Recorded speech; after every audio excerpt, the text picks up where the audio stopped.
KBS 시청자 여러분 안녕하십니까. 성서의 땅을 가다 윤석전 목사입니다. 오늘 또 제 옆에는 성서를 은혜롭게 그리고 현지의 땅을 현장감 넘치도록 하나님의 섭리를 펼쳐주실 권혁선 교수님, 이영원 교수님 나와 계십니다. 오늘 두 교수님 좋은 말씀 기대합니다.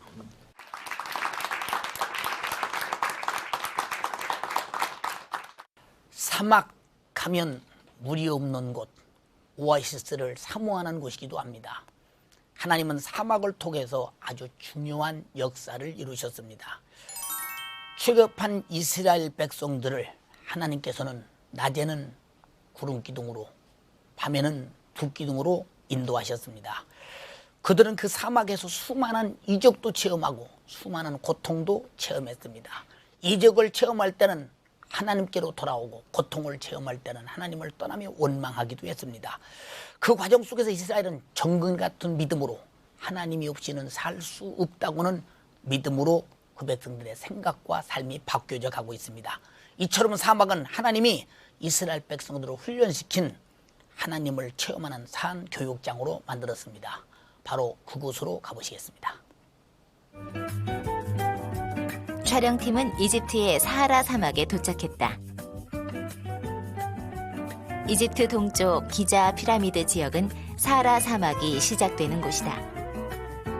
사막임에도 불구하고 세계적인 피라미드 관광지답게 이곳엔 관광객들을 위한 상품들이 가득하다. 이게 죽은 자네요. 죽은 자라면. 몸이 인사이드. 몸이 인사이드. 요렇게. 그렇게 요렇게 해서 이 속에 이제 미라가 들어있고 요렇게 만들었네. 예.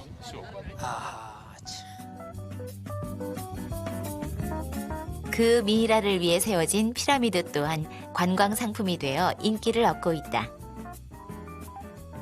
진열대의 다양한 상품들처럼 다양한 나라 사람들이 몰려드는 이곳에서 반가운 구호를 외칠 수 있었는데 대한민국. 오케이. You know? 풋볼. 이 사막에 있는 여행객들의 관광 1등 상품은 바로 낙타 타기 체험이다. 사하라 사막에서 낙타는 옛부터 사막의 배로 여겨져 왔다. 목사님, 그 옛날에는 뭐 이 사막의 교통수단이 뭐 우리 이렇게 물건 운반하다든가 또 뭐 사람이 뭐 자가용이 있었겠습니까? 그렇죠. 또 이제 수단으로 사용을 했겠죠, 낙타를. 앞으로. 뒤로. 오케이.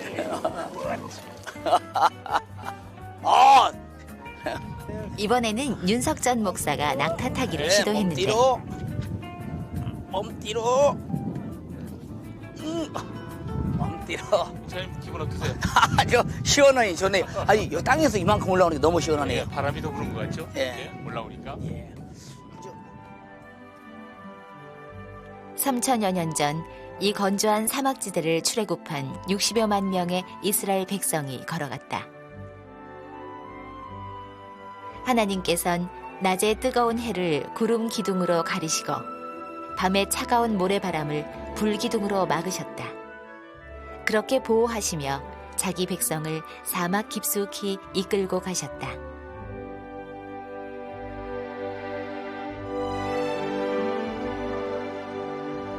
이러한 사막에서의 체험이 만물을 다스리시는 창조주 하나님을 이스라엘에게 각인시키셨던 것이다.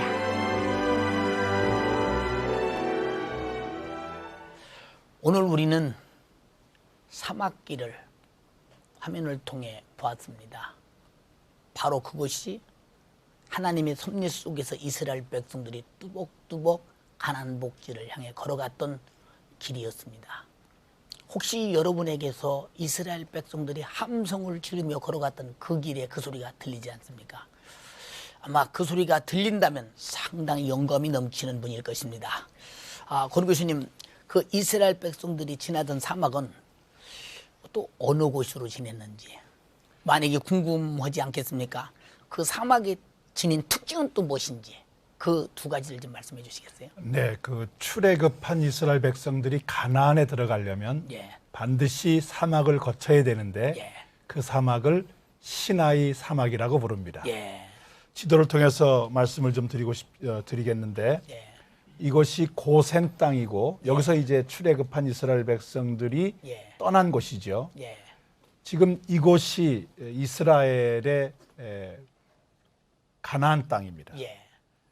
앞에 지도에서 보이시는 이 거대한 삼각형 모양을 하고 있는 이 지역이 예. 시나이 반도라고 하고 예. 대략적으로 이 넓이는 3만 평방킬로미터입니다. 예. 근데 이 지역이 모두가 다 사막입니다. 예. 이 사막이 모래 사막도 이제 있지만 대부분이 산지로 이루어져 있는 산지형 사막이라고 볼 수 있겠습니다. 예. 이 사막의 특징은 사람이 살 수 없는 곳입니다. 예. 대개 사막을 300mm 이하의 비가 내리는 곳이라고 부르는데 예. 시나이 반도의 경우에는 한 50mm에서 100mm 정도밖에 비가 내리지를 않기 때문에 예. 인간의 힘으로는 살 수 없는 곳이다. 예. 저는 이 사막을 인간이 미니멈화되는 곳이다. 예. 극소화되는 것이죠. 아무리 노력을 해도 할 수 있는 일이 없기 때문에 그렇습니다. 예. 그런데 이 사막은 인간에게 극소화가 될 수밖에 없지만은 하나님에게는 극소화된 우리에게 맥시멈, 극대화가 되는 것입니다. 이스라엘 백성들이 이 광야 사막을 지나면서 자신들의 한계를 경험한 만큼 하나님의 활동 영역을 더 크게 느낄 수 있었던 그런 점에서 이스라엘에게는 중요한 신앙의 교훈을 얻었던 장소라고 볼 수 있겠습니다. 이 시나이 반도에 성경에 나오는 그 광야의 이름들이 몇 가지가 있는데 그걸 지도를 통해서 말씀을 드리겠습니다. 제일 위쪽에 수르 광야가 있는데 바로 이 지역 안에 마라와 엘림 이런 지역들이 포함되어 있고요. 그 밑에 있는 이 지역이 신광야입니다. 이 신광야의 그 리비딤이라고 하는 곳이 이제 있게 되고 그 아래가 이제 신의 광야인데 이 신의 광야는 이제 신의 산이 있게 됩니다. 위쪽으로 올라가면은 이곳에 이제 바란 광야가 있고 신 광야가 있는데 이 바란 광야, 신 광야 그 사이에 가데스 바네아가 위치하고 있습니다. 이스라엘 백성들이 40년 동안 광야 생활을 했다는 곳이 바란 광야, 신 광야. 우리말 번역은 신 광야로 되어 있는데 이 밑에 있는 신 광야하고는 다릅니다. 히브리어는 찐 광야입니다.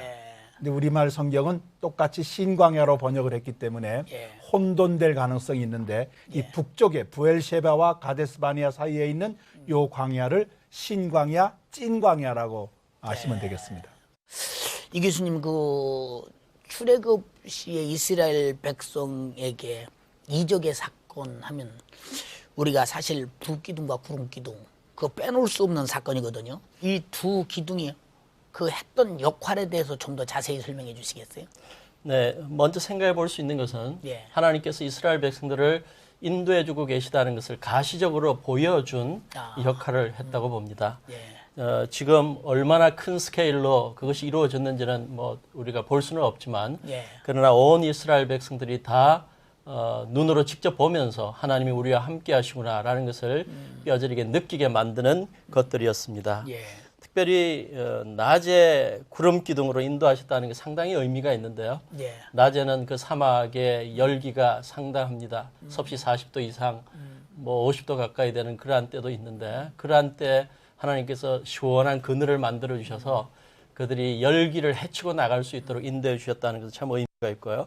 밤에 그 사막의 모래바람과 냉기 속에 잠 못 이루고 지낼 수 있지만 그러나 그들을 위해서 따뜻한 열기를 제공해 줬다는 사실은 참 하나님의 인도하심을 그대로 느낄 수 있게 만드는 것이죠.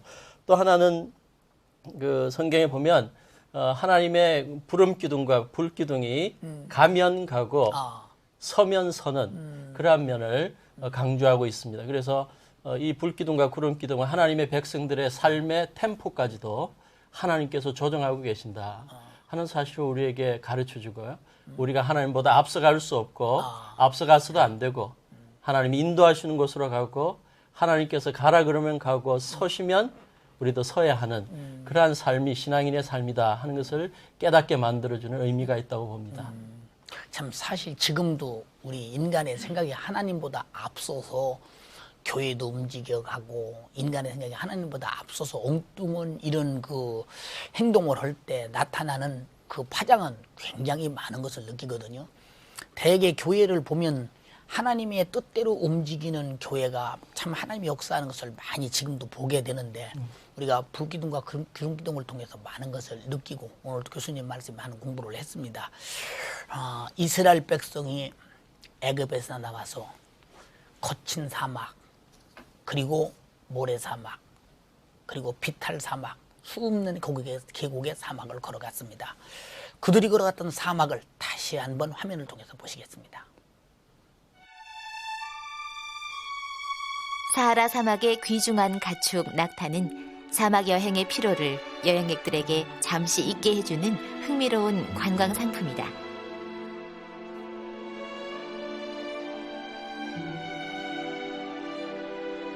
구약시대 사막을 통과해야 했던 믿음의 조상들 또한 이렇게 낙타를 이용했으리라. 그들이 밟았던 그 길을 가는 것만으로도 순례자의 마음은 감동으로 벅차는데 주 예수를 믿으라. 그리하면 너와 내 집이 구원을 얻으리라. 할렐루야.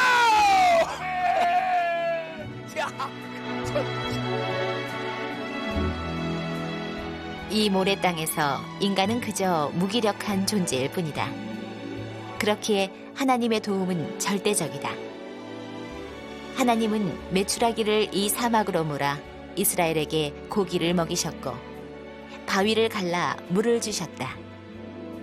그분의 절대적 권능에 의지해 이스라엘은 삶을 지속할 수 있었다. 바란 광야에 도착한 이스라엘은 12명의 정탐꾼을 가나안으로 보냈다. 그중 10명의 부정적 보고로 이스라엘의 믿음은 깨졌고 그것은 바란 광야에서 40년 방랑 생활의 원인이 되었다. 너희 자녀들은 너희의 패역한 죄를 지고 너희의 시체가 광야에서 소멸되기까지 40년을 광야에서 유리하는 자가 되리라. 너희가 그 땅을 탐지한 날수 40일의 하루를 1년으로 환산하여 그 40년간 너희가 너희의 죄악을 질지니 너희가 나의 실어버림을 알리라 하셨다 하라.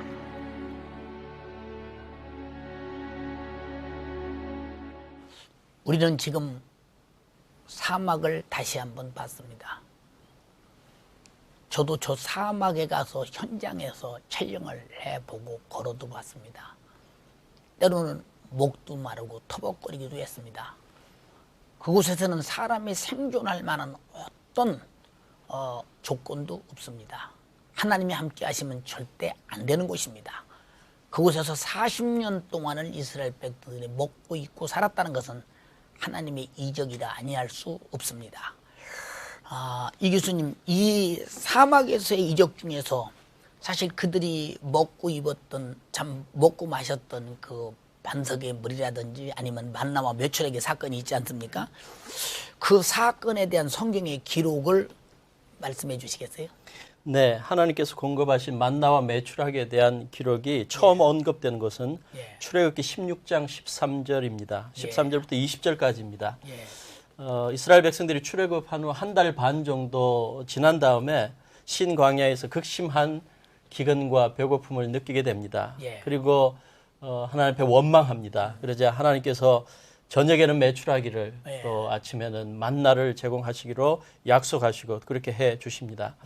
어떤 이들은 그 사막 한가운데 어떻게 메추라기가 있을 수 있는가라고 질문을 하고 또 궁금해합니다. 그런데 사실은 메추라기가 유럽에서부터 저 아프리카로 이동하는 철새 종류 가운데 하나입니다.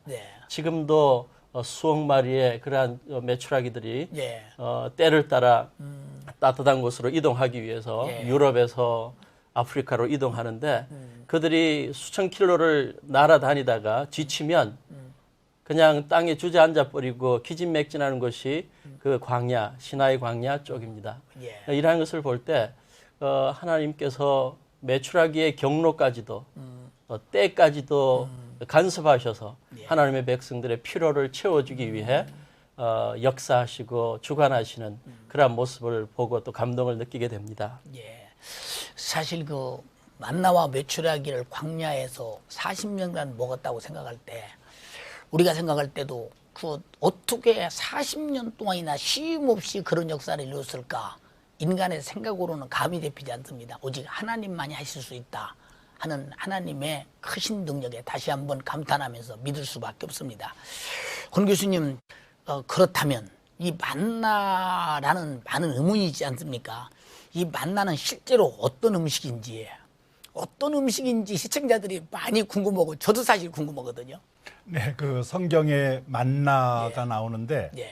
히브리어로 만이라고 부르는데요. 예. 그것은 이것이 무엇이냐 예. 그럴 때 무엇이냐에 해당되는 단어입니다. 예. 그러니까 만나가 히브리어로 해석하면 무엇이냐 하는 의문사에 해당된다고 보겠습니다.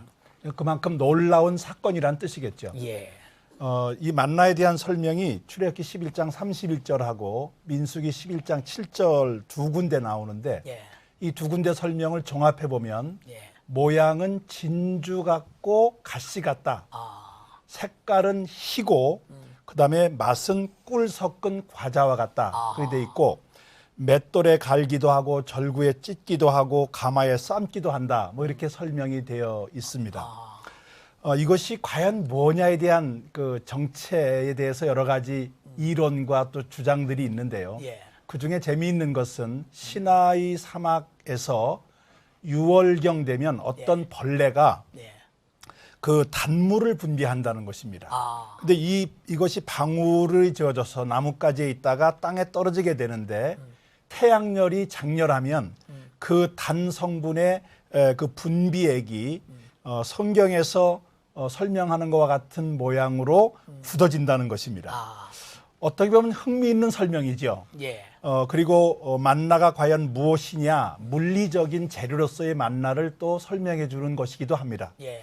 그러나 우리가 성경에서 우리 하나님께서 주시는 만나는 자연현상이 아니고 예. 하나님의 초자연적인 현상이라는 점에서 예. 이스라엘을 보호하고 인도하신다고 하는 하나님의 섭리 속에 이루어진 것이지 그런 자연현상으로 주어진 것은 아니라고 생각합니다. 그렇겠죠. 우리가 생각할 때는 그냥 눈이 내리듯이 이렇게 쭉 내리면 그냥 퍼다가 그냥 먹으면 맛있는 음식이 되지 않았나 뭐 이런 생각도 해보기도 합니다. 권 교수님, 이 사막 인근에서 우리가 참 많이 이렇게 다녀보지만 별 볼만한 유적을 찾아보지 못했거든요. 혹시 그 인근에 우리가 볼만한 어떤 유적이 있습니까? 뭐 사막 자체가 어떤 예. 문명의 중심지가 아니기 때문에 예. 그런 인공 그 구조물 같은 거는 볼 수가 없죠. 예. 다만 이제 시내산 그 밑에 가면 예. 후대에 세워진 수도원 건물이 있는 것은 아마 이제 저희들이 보게 될 텐데 예. 그렇지만은 그 사막 안에 오아시스가 있고 그 오아시스를 중심으로 예. 사막 민족 베두인들이 사는 네. 천막촌 같은 거를 이제 볼 수가 있습니다. 예. 사막에서 볼 수 있는 가운데 저는 그 인상적인 게 사막에서 자라는 나무입니다. 예. 그래서 시띠나무라고도 하고 조각목이라고 하는 그 나무 예. 아마 보셨을 텐데요. 예, 예. 그 나무가 성막을 만드는 법궤를 만드는 예. 귀중한 재료가 되고 있습니다. 예. 그리고 이제 그 오아시스 주변에 있는 종려나무 예. 높이 솟아서 넓은 잎사귀를 가지고 있는 종려나무는 사막에 사는 사람들에게 소중한 먹거리를 제공하고 또 그 가지라든지 줄기 같은 것은 사막 사람들에게 중요한 그런 물건 만드는 재료가 되기도 합니다. 마지막으로 이 교수님, 그 사막의 이적 사건 속에서 참 우리가 아무리 생각해도 하나님의 역사 아니면 안 된다 하는 것이 항상 그 믿어지는데 우리가 얻을 만한 성격적 교훈에 대해서 이렇게 좀 정리 좀 해주시기 바랍니다. 하나님께서는 하나님의 택하신 백성들의 삶에 뭐가 필요한지를 다 아시고 직접 하나님께서 초자연적인 역사까지 이루셔서 그 다 채워주실 수 있는 능력의 하나님, 또 준비해 주시고 보호해 주시는 하나님 것을 깨달을 수 있습니다. 안타깝게 하나님의 백성들은 그 하나님의 능력과 보호하심을 너무 쉽사리 잊어버리는 것 같습니다. 그래서 시시때때로 원망하고 불평하고 하나님의 마음을 아프게 한 것을 볼 수가 있죠. 그래서 우리는 우리의 신앙적인 삶 속에서 이스라엘 백성들의 광야에서 불평했던 것을 좀 생각하면서 우리는 좀 벗어나야 하겠다. 오히려 다윗의 고백처럼 우리의 목자 되신 주님이 우리를 풍성하게 하시고 부족한 것이 없게 해주신다라는 고백을 하고 오히려 매일매일 하나님께서 이 시대에 우리에게 주시는 만나와 메추라기가 무엇이었는지를 회고하고 감사하는 고백이 있는 것이 더 필요하다고 봅니다. 오늘 좋은 말씀, 더 믿음이 새로워집니다. 사실 그들은 하나님의 백성으로서 그런 사랑을 받았는데 우리는 참 물과 성령으로 거듭난 하나님의 자녀이기 때문에 아마 더 관심을 가지고 사랑할 것 같습니다. 이 큰 사랑을 모든 시청자들이 함께 받았으면 좋겠습니다. 오늘 두 분의 말씀을 이렇게 들으면서 참 광야의 새로운 복음, 진리를 많이 드러내고 많이 배우고 많이 참 은혜를 받았습니다. 방청객의 질문을 받아보시겠습니다. 공 교수님께 여쭤보겠습니다. 이스라엘 백성은 그 출애굽 사건이 이집트 역사에 굉장한 중요한 사건이었는데요. 그런데 왜 이집트 역사에 출애굽 사건이 기록되어 있지 않는지 이 부분이 궁금합니다. 이 부분에 설명해 주셨으면 고맙겠습니다. 네, 좋은 질문을 해주셨습니다. 고대 이집트 사람들에게 있어서 역사 기록은 어떤 사실을 기록한다기보다는 바로의 찬양을 위한, 바로가 한 일에 대해서 미화시키는 것이 그들의 역사 기록의 목적입니다. 더군다나 바로는 신과 같이 취급되는 섬겼던 대상입니다. 그런 점에서 바로에게 있어서 좋지 못한 것, 그가 실패한 것을 기록한다고 하는 것은 그 당시 사람들에게는 기대할 수가 없는 것이죠. 그에 비해서 우리 성경은 모든 것을 기록하고 있습니다. 장점도 기록하지만 잘못된 것도 기록하고, 아브라함이 부인을 2번이나 속인 일이라든지, 또 다윗이 그렇게 훌륭한 인물인데도 그 밧세바를 범한다든지 아니면 우리아를 죽인다든지 하는 것까지 다 기록하고 있거든요. 어떤 면에서 보면 성경과 또 이집트 사람들과의 차이가 거기서 있지 않나 생각이 됩니다. 이 교수님께 여쭙고 싶습니다. 성경을 읽다가 궁금한 점이 생겼는데요. 출애굽기에서는 이스라엘 백성들이 먹을 것이 없다고 하나님께 불평했을 때 하나님은 만나와 메추라기를 주셨습니다. 근데 민수기에서는 하나님께 먹을 것이 없다고 또 원망하고 불평했을 때 큰 재앙을 주셨는데 이러한 차이점을 어떻게 이해해야 되는지 알고 싶습니다. 여기서 우리가 배울 수 있는 게 분명히 있다고 봅니다. 하나님을 원망하고 불평하는 것을 거듭함으로 말미암아 하나님의 인내를 시험해서는 안 된다. 하나님께서 한두 번은 그들의 연약함이나 부족함에 대해서는 그냥 넘어가실 수 있지만 거듭 불신한 가운데 있을 때는 하나님께서 그들에게 분명히 짚으신다. 민수기에 보면 그들이 메추라기 먹게 하실 때 한 2규빗이라 그랬는데 한 1m 가까이 땅에 쌓이게 해서 마음껏 먹게 만들어 놓고는 그것이 이가에 끼어 있는 동안 그들에게 재앙을 내려서 죽게 하셨다. 그렇게 나와 있거든요. 하나님 앞에 하나님의 인내를 시험해서는 안 된다 하는 것을 보여주는 사건 같습니다. 오늘 두 교수님의 말씀을 들으면서 참 사막의 진리를 다시 한번 보화와 같이 발견하고 보화와 같이 캐서 가슴이 안았습니다. 아마 시청자들도 다 똑같이 그렇게 느꼈으리라 믿습니다. 두 교수님 오늘 참 좋은 말씀 대단히 감사합니다.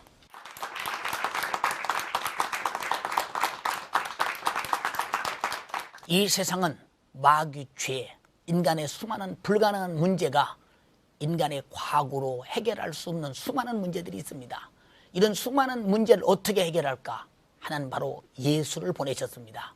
그 예수로 제사함 받고 바로 마귀를 멸하고 우리가 문제가 있을 때 무엇인지 그의 이름으로 구하고 그의 이름으로 시행하면서 우리를 돕겠다고 했습니다. 하나님의 자녀들은 어떤 불가능이 있든지 언제나 기도할 수 있고 예수의 이름을 사용할 수 있어 거기서 해결할 수 있으니 예수만이 우리의 광야의 백성의 하나님의 인도와 같이 우리를 보호할 것입니다. 예수로 행복하며 예수로 해결하며 예수로 복받는 여러분 되시기 바랍니다. 감사합니다. 다음 시간에도 뵙겠습니다.